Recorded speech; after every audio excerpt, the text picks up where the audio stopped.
जय श्री कृष्ण। श्रीमद् भगवद गीता यथारूप अध्याय 3 कर्मयोग श्लोक 1 से लेकर श्लोक 23 तक। अर्जुन उवाच ज्यायसी चेत कर्मणस्ते मता बुद्धि जनार्दन तत्किम कर्मणि घोरे माम नियोजयसी केशव। अर्जुन ने कहा, हे जनार्दन, हे केशव, यदि आप बुद्धि को सकाम कर्म से श्रेष्ठ समझते हैं तो फिर आप मुझे इस घोर युद्ध में क्यों लगाना चाहते हैं। तात्पर्य, श्री भगवान कृष्ण ने पिछले अध्याय में अपने घनिष्ठ मित्र अर्जुन को संसार के शोक सागर से उबारने के उद्देश्य से आत्मा के स्वरूप का विशद वर्णन किया है और आत्म साक्षात्कार के जिस मार्ग की संस्तुति की है वह है बुद्ध योग या कृष्ण भावनामृत। कभी कभी कृष्ण भावनामृत को भूल से जड़ता समझ लिया जाता है और ऐसी भ्रांत धारणा वाला मनुष्य भगवान कृष्ण के नाम जप द्वारा पूर्णतया कृष्ण भावना भावित होने के लिए प्रायः एकांत स्थान में चला जाता है। किंतु कृष्ण भावनामृत दर्शन में प्रशिक्षित हुए बिना एकांत स्थान में कृष्ण नाम जप करना ठीक नहीं। इससे अबोध जनता से केवल सस्ती प्रशंसा प्राप्त हो सकती है। अर्जुन को भी कृष्ण भावनामृत या बुद्ध योग ऐसा लगा मानो वह सक्रिय जीवन से संन्यास लेकर एकांत स्थान में तपस्या का अभ्यास हो। दूसरे शब्दों में वह कृष्ण भावनामृत को बहाना बनाकर चातुरी पूर्वक युद्ध से जी छुड़ाना चाहता था, किंतु एक निष्ठ शिष्य होने के नाते उसने यह बात अपने गुरु के समक्ष रखी और कृष्ण से सर्वोत्तम कार्य विधि के विषय में प्रश्न किया। उत्तर में भगवान ने तृतीय अध्याय में कर्म योग अर्थात कृष्ण भावना भावित कर्म की व्याख्या विस्तृत से की। व्यामिश्रेणेव वाक्येन बुद्धिं मोहयसीव में तदेकं वद निश्चित्य येन श्रेयो अहमान्युयाम। आपके व्यामिश्रित अनेकार्थक उपदेशों से मेरी बुद्धि मोहित हो गई है, अतः कृपा करके निश्चय पूर्वक मुझे बताएं कि इनमें से मेरे लिए सर्वाधिक श्रेयस्कर क्या होगा। तात्पर्य, पिछले अध्याय में भगवत गीता के उपक्रम के रूप में सांख्य योग, बुद्ध योग, बुद्धि द्वारा इंद्रिय निग्रह, निष्काम कर्म योग तथा नव दीक्षित की स्थिति जैसे विभिन्न मार्गों का वर्णन किया गया है, किंतु उसमें तारतम्य नहीं था। कर्म करने तथा समझने के लिए मार्ग की अधिक व्यवस्थित रूपरेखा की आवश्यकता होगी। अतः अर्जुन इन भ्रामक विषयों को स्पष्ट कर लेना चाहता था जिससे सामान्य मनुष्य बिना किसी भ्रम के उन्हें स्वीकार कर सके। यद्यपि श्री कृष्ण वाक्य चातुरी से अर्जुन को चकराना नहीं चाहते थे, किंतु अर्जुन यह नहीं समझ सका कि कृष्ण भावनामृत क्या है, जड़ता है या कि सक्रिय सेवा। दूसरे शब्दों में अपने प्रश्नों से वह उन समस्त शिष्यों के लिए जो भगवत गीता के रहस्य को समझना चाहते हैं कृष्ण भावनामृत का मार्ग प्रशस्त कर रहा है। श्री भगवान उवाच लोके अस्मिन् द्विविधा निष्ठा पुरा प्रोक्ता मया नघ ज्ञान योगेन सांख्यानाम कर्म योगेन योगिनाम। श्री भगवान ने कहा, हे निष्पाप अर्जुन, मैं पहले ही बता चुका हूं कि आत्म साक्षात्कार का प्रयत्न करने वाले दो प्रकार के पुरुष होते हैं। कुछ इसे ज्ञान योग द्वारा समझने का प्रयत्न करते हैं तो कुछ भक्तिमय सेवा के द्वारा। तात्पर्य, द्वितीय अध्याय के 39वें श्लोक में भगवान ने दो प्रकार की पद्धतियों का उल्लेख किया है, सांख्य योग तथा कर्म योग या बुद्धि योग। इस श्लोक में इनकी और अधिक स्पष्ट विवेचना की गई है। सांख्य योग अथवा आत्मा द्वारा पदार्थ की प्रकृति का वैश्लेषिक अध्ययन उन लोगों के लिए है जो व्यावहारिक ज्ञान तथा दर्शन द्वारा वस्तुओं का चिंतन एवं मनन करना चाहते हैं। दूसरे प्रकार के लोग कृष्ण भावनामृत में कार्य करते हैं, जैसा कि द्वितीय अध्याय के 61वें श्लोक में बताया गया है। 39वें श्लोक में भी भगवान ने बताया है कि बुद्ध योग या कृष्ण भावनामृत के सिद्धांतों पर चलते हुए मनुष्य कर्म के बंधनों से छूट सकता है तथा इस पद्धति में कोई दोष नहीं है। 61वें श्लोक में इसी सिद्धांत को और अधिक स्पष्ट किया गया है कि बुद्ध योग पूर्णतया पर ब्रह्म पर आश्रित है और इस प्रकार से समस्त इंद्रियों को सरलता से वश में किया जा सकता है। अतः दोनों प्रकार के योग धर्म तथा दर्शन के रूप में अन्योन्याश्रित हैं। दर्शन विहीन धर्म मात्र भावुकता या कभी कभी धर्मांधता है और धर्म विहीन दर्शन मानसिक ऊहापोह है। अंतिम लक्ष्य तो श्री कृष्ण है, क्योंकि जो दार्शनिक जन परम सत्य की खोज करते रहते हैं वे अंततः कृष्ण भावनामृत को प्राप्त होते हैं। इसका भी उल्लेख भगवत गीता में मिलता है। संपूर्ण पद्धति का उद्देश्य परमात्मा के संबंध में अपनी वास्तविक स्थिति को समझ लेना है। इसकी अप्रत्यक्ष पद्धति दार्शनिक चिंतन है, जिसके द्वारा क्रम से कृष्ण भावनामृत तक पहुंचा जा सकता है। प्रत्यक्ष पद्धति में कृष्ण भावनामृत में ही प्रत्येक वस्तु से अपना संबंध जोड़ना होता है। इन दोनों में से कृष्ण भावनामृत का मार्ग श्रेष्ठ है, क्योंकि इसमें दार्शनिक पद्धति द्वारा इंद्रियों को विमल नहीं करना होता। कृष्ण भावनामृत स्वयं ही शुद्ध करने वाली प्रक्रिया है और भक्ति की प्रत्यक्ष विधि सरल तथा दिव्य होती है। न कर्मणा मनारंभा नैष्कर्यम पुरुषो अश्रुते न च सनादेव सिद्धि समधि गच्छति। ना तो कर्म से विमुख होकर कोई कर्मफल से छुटकारा पा सकता है और ना केवल संन्यास से सिद्धि प्राप्त की जा सकती है। तात्पर्य भौतिकवादी मनुष्यों के हृदयों को विमल करने के लिए जिन कर्मों का विधान किया गया है उनके द्वारा शुद्ध हुआ मनुष्य ही संन्यास ग्रहण कर सकता है। शुद्धि के बिना अनायास संन्यास ग्रहण करने से सफलता नहीं मिल पाती। ज्ञान योगियों के अनुसार संन्यास ग्रहण करने अथवा सकाम कर्म से विरत होने से ही मनुष्य नारायण के समान हो जाता है, किंतु भगवान कृष्ण इस मत का अनुमोदन नहीं करते। हृदय की शुद्धि के बिना संन्यास सामाजिक व्यवस्था में उत्पात उत्पन्न करता है। दूसरी ओर यदि कोई नियत कर्मों को ना करके भी भगवान की दिव्य सेवा करता है तो वह उस मार्ग में जो कुछ भी उन्नति करता है उसे भगवान स्वीकार कर लेते हैं। स्वल्पमप्यस्य धर्मस्य त्रायते महतो भयात्। ऐसे सिद्धांत की रंच मात्र संपन्नता भी महान कठिनाइयों को पार करने में सहायक होती है। न ही कश्चित् क्षणमपि जातु तिष्ठत्य कर्मकृत कार्यते ह्रावशः कर्म सर्वः प्रकृति जय गुणे। प्रत्येक व्यक्ति को प्रकृति से अर्जित गुणों के अनुसार विवश होकर कर्म करना पड़ता है। अतः कोई भी एक क्षण भर के लिए भी बिना कर्म किए नहीं रह सकता। तात्पर्य यह देहधारी जीवन का प्रश्न नहीं है, अपितु आत्मा का यह स्वभाव है कि वह सदैव सक्रिय रहता है। आत्मा की अनुपस्थिति में भौतिक शरीर हिल भी नहीं सकता। यह शरीर मृत वाहन के समान है जो आत्मा द्वारा चालित होता है, क्योंकि आत्मा सदैव गतिशील रहता है और वह एक क्षण के लिए भी नहीं रुक सकता। अतः आत्मा को कृष्ण भावनामृत के सत्कर्म में प्रवृत्त रखना चाहिए, अन्यथा वह माया द्वारा शासित कार्यों में प्रवृत्त होता रहेगा। माया के संसर्ग में आकर आत्मा भौतिक गुण प्राप्त कर लेता है और आत्मा को ऐसे आकर्षणों से शुद्ध करने के लिए यह आवश्यक है कि शास्त्रों द्वारा आदिष्ट कर्मों में इसे संलग्न रखा जाए। किंतु यदि आत्मा कृष्ण भावनामृत के अपने स्वाभाविक कर्म में निरत रहता है तो वह जो भी करता है उसके लिए कल्याणप्रद होता है। श्रीमद् भागवत द्वारा इसकी पुष्टि हुई है। त्वक्त्वा स्वधर्मं चरणाम्बुजं हरेर् भजन् पको अथ पत्ते तत्तो यदि यत्र कम वात भ्रम भूद मुष्य किम को वात आप तो अभजताम स्वधर्मतः। यदि कोई कृष्ण भावनामृत अंगीकार कर लेता है तो भले ही वह शास्त्रोनुमोदित कर्मों को ना करे अथवा ठीक से भक्ति ना करे और चाहे वह पतित भी हो जाए तो इसमें उसकी हानि या बुराई नहीं होगी।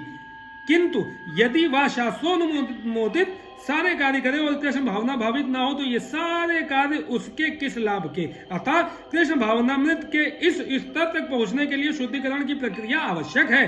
अतएव संन्यास या कोई भी शुद्धिकारी पद्धति कृष्ण भावनामृत के चरम लक्ष्य तक पहुंचने में सहायता देने के लिए है, क्योंकि उसके बिना सब कुछ व्यर्थ है।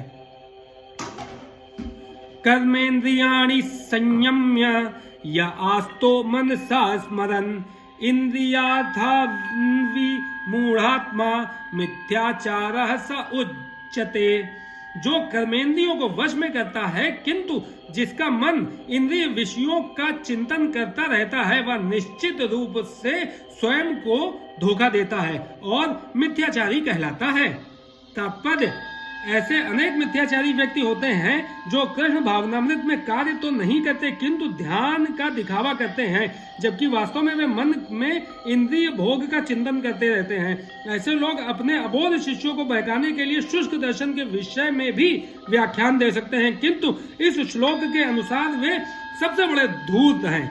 इंद्रिय सुख के लिए किसी भी आश्रम में रहकर कर्म किया जा सकता है, किंतु यदि उस विशिष्ट पद का उपयोग विधि विधानों के पालन में किया जाए तो व्यक्ति की क्रमशः आत्म शुद्धि हो सकती है, किंतु जो अपने को योगी बताते हुए इंद्रिय तृप्ति के विषयों की खोज में लगा रहता है वह सबसे बड़ा धूर्त है। भले ही वह कभी कभी दर्शन का उपदेश क्यों न दे, उसका ज्ञान व्यर्थ है, क्योंकि ऐसे पापी पुरुष के ज्ञान के सारे फल भगवान की माया द्वारा हर लिए जाते हैं। ऐसे धूर्त का चित्त सदैव अशुद्ध रहता है, अतएव उसके यौगिक ध्यान का कोई अर्थ नहीं होता। यस्तिवन्द्रियाणि मनसा नियम्याद भते अर्जुन कर्मेन्द्रिय कर्मयोग मसक्त सह विशिष्यते। दूसरी ओर यदि कोई निष्ठावान व्यक्ति अपने मन के द्वारा कर्मेंद्रियों को वश में करने का प्रयत्न करता है और बिना किसी आसक्ति के कर्म योग या कृष्ण भावनामृत में प्रारंभ करता है तो वह अति उत्कृष्ट है। तात्पर्य, लंपट जीवन और इंद्रिय सुख के लिए छद्म योगी का मिथ्या वेश धारण करने की अपेक्षा अपने कर्म में लगे रहकर जीवन लक्ष्य को जो भवबंधन से मुक्त होकर भगवत धाम को जाना है प्राप्त करने के लिए कर्म करते रहना अधिक श्रेयस्कर है। प्रमुख स्वार्थ गति तो विष्णु के पास जाना है। संपूर्ण वर्णाश्रम धर्म का उद्देश्य इसी जीवन लक्ष्य की प्राप्ति है। एक गृहस्थ भी कृष्ण भावनामृत में नियमित सेवा करके इस लक्ष्य तक पहुंच सकता है। आत्म साक्षात्कार के लिए मनुष्य शास्त्रोन्मोदित संयमित जीवन बिता सकता है और अनासक्त भाव से अपना कार्य करता रह सकता है। इस प्रकार वह प्रगति कर सकता है। जो निष्ठावान व्यक्ति इस विधि का पालन करता है वह उस पाखंडी से कहीं श्रेष्ठ है जो अबोध जनता को ठगने के लिए दिखावटी आध्यात्मिकता का जामा धारण करता है। जीविका के लिए ध्यान धरने वाले प्रवंचक ध्यानी की अपेक्षा सड़क पर झाड़ू लगाने वाला निष्ठावान व्यक्ति कहीं अच्छा है। नियतम कुरु कर्म त्वम कर्म ज्यायो हा कर्मणः शरीर यात्रापि न चेतना प्रसिद्धेय द कर्मणः। अपना नियत कर्म करो, क्योंकि कर्म न करने की अपेक्षा कर्म करना श्रेष्ठ है। कर्म के बिना तो शरीर निर्वाह भी नहीं हो सकता। तात्पर्य, ऐसे अनेक छद्म ध्यानी हैं जो अपने आप को उच्च कुलीन बताते हैं तथा ऐसे बड़े बड़े व्यवसायी व्यक्ति हैं जो झूठा दिखावा करते हैं कि आध्यात्मिक जीवन में प्रगति करने के लिए उन्होंने सर्वस्व त्याग दिया है। श्री कृष्ण यह नहीं चाहते कि अर्जुन मिथ्याचारी बने, अपितु वे चाहते थे कि अर्जुन क्षत्रियों के लिए निर्दिष्ट धर्म का पालन करे। अर्जुन गृहस्थ था और एक सेना नायक था, अतः उसके लिए श्रेयस्कर था कि वह उसी रूप में गृहस्थ क्षत्रिय के लिए निर्दिष्ट धार्मिक कर्तव्यों का पालन करे। ऐसे कार्यों से संसारी मनुष्य का हृदय क्रमशः विमल हो जाता है और वह भौतिक कलमश से मुक्त हो जाता है। देह निर्वाह के लिए किए गए तथा कथित त्याग का अनुमोदन ना तो भगवान करते हैं और ना कोई धर्मशास्त्र ही। आखिर देह निर्वाह के लिए कुछ ना कुछ करना होता है। भौतिकवादी वासनाओं की शुद्धि के बिना कर्म का मन माने ढंग से त्याग करना ठीक नहीं। इस जगत का प्रत्येक व्यक्ति निश्चय ही प्रकृति पर प्रभुत्व जताने के लिए अर्थात इंद्रिय तृप्ति के लिए मलिन प्रवृत्ति से ग्रस्त रहता है। ऐसी दूषित प्रवृत्तियों को शुद्ध करने की आवश्यकता है। नियत कर्मों द्वारा ऐसा किए बिना मनुष्य को चाहिए कि तथाकथित अध्यात्मवादी बनने तथा सारा काम छोड़कर अन्यों पर जीवित रहने का प्रयास ना करे। यज्ञार्थात् कर्मणो अन्यत्र लोको अयम कर्म बंधनः तदर्थम कर्म कौन्तेय मुक्त संगा समाचर। विष्णु के लिए यज्ञ रूप में कर्म करना चाहिए, अन्यथा कर्म के द्वारा इस भौतिक जगत में बंधन उत्पन्न होता है। अतः हे कुंती पुत्र, उनकी प्रसन्नता के लिए अपने नियत कर्म करो, इस तरह तुम बंधन से सदा मुक्त रहोगे। तात्पर्य, चूंकि मनुष्य को शरीर के निर्वाह के लिए भी कर्म करना होता है, अतः विशिष्ट सामाजिक स्थिति तथा गुण को ध्यान में रखकर नियत कर्म इस तरह बनाए गए हैं कि उस उद्देश्य की पूर्ति हो सके। यज्ञ का अर्थ भगवान विष्णु है। सारे यज्ञ भगवान विष्णु की प्रसन्नता के लिए हैं। वेदों का आदेश है यज्ञो वै विष्णु। दूसरे शब्दों में, चाहे कोई निर्दिष्ट यज्ञ संपन्न करे या प्रत्यक्ष रूप से भगवान विष्णु की सेवा करे, दोनों से एक ही प्रयोजन सिद्ध होता है। अतः जैसा कि इस श्लोक में संस्तुत किया गया है, कृष्ण भावनामृत यज्ञ ही है। वर्णाश्रम धर्म का भी उद्देश्य भगवान विष्णु को प्रसन्न करना है। वर्णाश्रमाचारवता पुरुषेण परः पुमान विष्णुराराध्यते। अतः भगवान विष्णु की प्रसन्नता के लिए कर्म करना चाहिए। इस जगत में किया जाने वाला अन्य कोई कर्म बंधन का कारण होगा, क्योंकि अच्छे तथा बुरे कर्मों के फल होते हैं और कोई भी फल कर्म करने वाले को बांध लेता है। अतः कृष्ण को प्रसन्न करने के लिए कृष्ण भावना भावित होना होगा, और जब कोई ऐसा कर्म करता है तो वह मुक्त दशा को प्राप्त रहता है। यही महान कर्म कौशल है, और प्रारंभ में इस विधि में अत्यंत कुशल मार्गदर्शन की आवश्यकता होती है। अतः भगवत भक्त के निर्देशन में या साक्षात भगवान कृष्ण के प्रत्यक्ष आदेश के अंतर्गत जिनके अधीन अर्जुन को कर्म करने का अवसर मिला था, मनुष्य को परिश्रम पूर्वक कर्म करना चाहिए। इंद्रिय तृप्ति के लिए कुछ भी नहीं किया जाना चाहिए, अपितु हर कार्य कृष्ण की प्रसन्नता के लिए होना चाहिए। इस विधि से न केवल कर्म के बंधन से बचा जा सकता है, अपितु इससे मनुष्य को क्रमशः भगवान की वह प्रेमा भक्ति प्राप्त हो सकेगी जो भगवत धाम को ले जाने वाली है। स यज्ञा प्रजा सृष्टा पुरोवाच प्रजापति अनेन प्रस्विष्य ध्वमेश वो अस्तिवष्ट कामधुक। सृष्टि के प्रारंभ में समस्त प्राणियों के स्वामी प्रजापति ने विष्णु के लिए यज्ञ सहित मनुष्यों और देवताओं की संततियों को रचा और उनसे कहा, तुम इस यज्ञ से सुखी रहो, क्योंकि इसके करने से तुम्हें सुख पूर्वक रहने तथा मुक्ति प्राप्त करने के लिए समस्त वांछित वस्तुएं प्राप्त हो सकेंगी। तात्पर्य, प्राणियों के स्वामी विष्णु द्वारा भौतिक सृष्टि की रचना बद्ध जीवों के लिए भगवत धाम वापस जाने का सुअवसर है। इस सृष्टि के सारे जीव प्रकृति द्वारा बद्ध हैं, क्योंकि उन्होंने श्री भगवान विष्णु या कृष्ण के साथ अपने संबंध को भुला दिया है। इस शाश्वत संबंध को समझने में वैदिक नियम हमारी सहायता के लिए हैं। जैसा कि भगवत गीता में कहा गया है, वेदैश्च सर्वैर् हमेव वेदः। भगवान का कथन है कि वेदों का उद्देश्य मुझे समझना है। वैदिक स्तुतियों में कहा गया है, पति विश्वस्यात्मेश्वरम। अतः जीवों के स्वामी प्रजापति श्री भगवान विष्णु हैं। श्रीमद् भागवत में भी श्रील शुकदेव गोस्वामी ने भगवान को अनेक रूपों में पति कहा है। श्रियः पतिर्यज्ञपति प्रजापतिर्धियाम पतिर्लोकपतिर्धरापति पतिर्गतिश्चान धृष्टि सात्वताम प्रसीदताम में भगवान सताम पति। प्रजापति तो भगवान विष्णु हैं और वे समस्त प्राणियों के समस्त लोकों के तथा सुंदरता के स्वामी हैं और हर एक के त्राता हैं। भगवान ने इस भौतिक जगत को इसलिए रचा कि बद्ध जीव यह सीख सके कि वे विष्णु को प्रसन्न करने के लिए किस प्रकार यज्ञ करें, जिससे वे इस जगत में चिंता रहित होकर सुख पूर्वक रह सके तथा इस भौतिक देह का अंत होने पर भगवत धाम को जा सके। बद्ध जीव के लिए ही यह संपूर्ण कार्यक्रम है।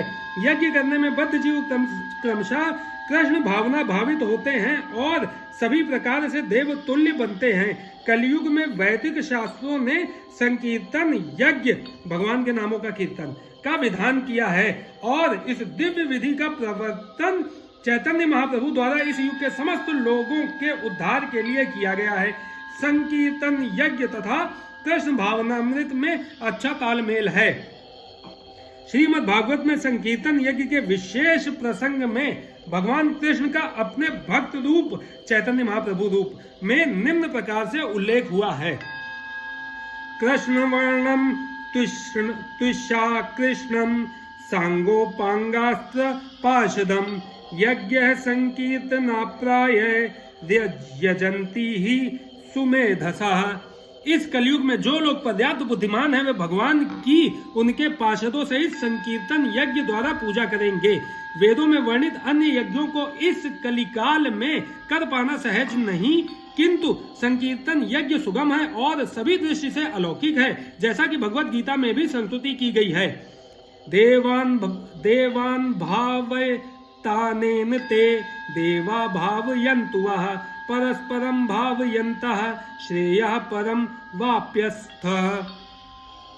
यज्ञों के द्वारा प्रसन्न होकर देवता तुम्हें भी प्रसन्न करेंगे और इस तरह मनुष्यों तथा देवताओं के मध्य सहयोग से सबों को संपन्नता प्राप्त होगी। तात्पर्य, देवतागण सांसारिक कार्यों के लिए अधिकार प्राप्त प्रशासक हैं। प्रत्येक जीव द्वारा शरीर धारण करने के लिए आवश्यक वायु, प्रकाश, जल तथा अन्य सारे वर उन देवताओं के अधिकार में हैं जो भगवान के शरीर के विभिन्न भागों में असंख्य सहायकों के रूप में स्थित हैं। उनकी प्रसन्नता तथा अप्रसन्नता मनुष्यों द्वारा यज्ञ की संपन्नता पर निर्भर है। कुछ यज्ञ किन्हीं विशेष देवताओं को प्रसन्न करने के लिए होते हैं, किंतु तो भी सारे यज्ञों में भगवान विष्णु को प्रमुख भोक्ता की भांति पूजा जाता है। भगवत गीता में यह भी कहा गया है कि भगवान कृष्ण स्वयं सभी प्रकार के यज्ञों के भोक्ता है। भोक्ताराम यज्ञत पथाम। अतः समस्त यज्ञों का मुख्य प्रयोजन यज्ञपति को प्रसन्न करना है। जब ये यज्ञ सुचारू रूप से संपन्न किए जाते हैं तो विभिन्न विभागों के अधिकारी देवता प्रसन्न होते हैं और प्राकृतिक पदार्थों का अभाव नहीं रहता। यज्ञों को संपन्न करने से अन्य लाभ भी होते हैं, जिनसे अंततः भवबंधन से मुक्ति मिल जाती है। यज्ञ के सारे कर्म पवित्र हो जाते हैं, जैसा कि वेद वचन है, आहार शुद्धो सत्व शुद्धि सत्व शुद्धो ध्रुवा स्मृति स्मृति लंबे सर्व ग्रंथी नाम विप्रमोक्ष।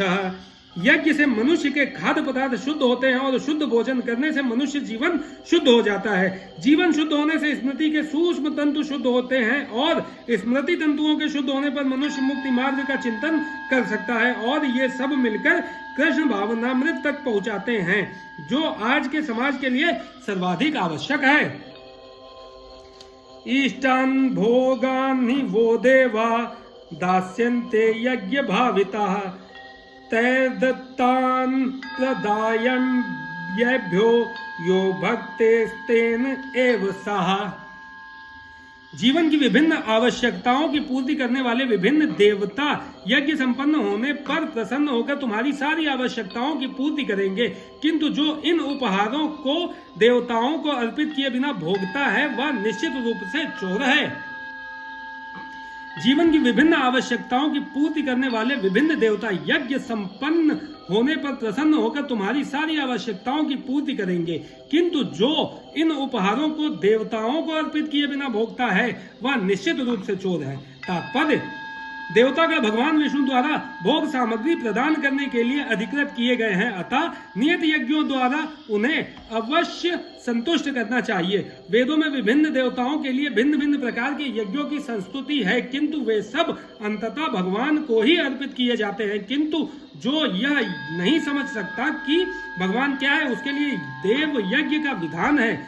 अनुष्ठानकर्ता के भौतिक गुणों के अनुसार वेदों में विभिन्न प्रकार के यज्ञों का विधान है। विभिन्न देवताओं की पूजा भी उसी आधार पर अर्थात गुणों के अनुसार की जाती है। उदाहरणार्थ, मांसाहारियों के लिए देवी काली की पूजा करने के लिए कहा जाता है, जो भौतिक प्रकृति की घोर रूपा है और देवी के समक्ष पशु बलि का आदेश है। किंतु जो सतो योगी हैं उनके लिए विष्णु की दिव्य पूजा बताई जाती है। अंततः समस्त यज्ञों का ध्येय उत्तरोत्तर दिव्य पद प्राप्त करना है।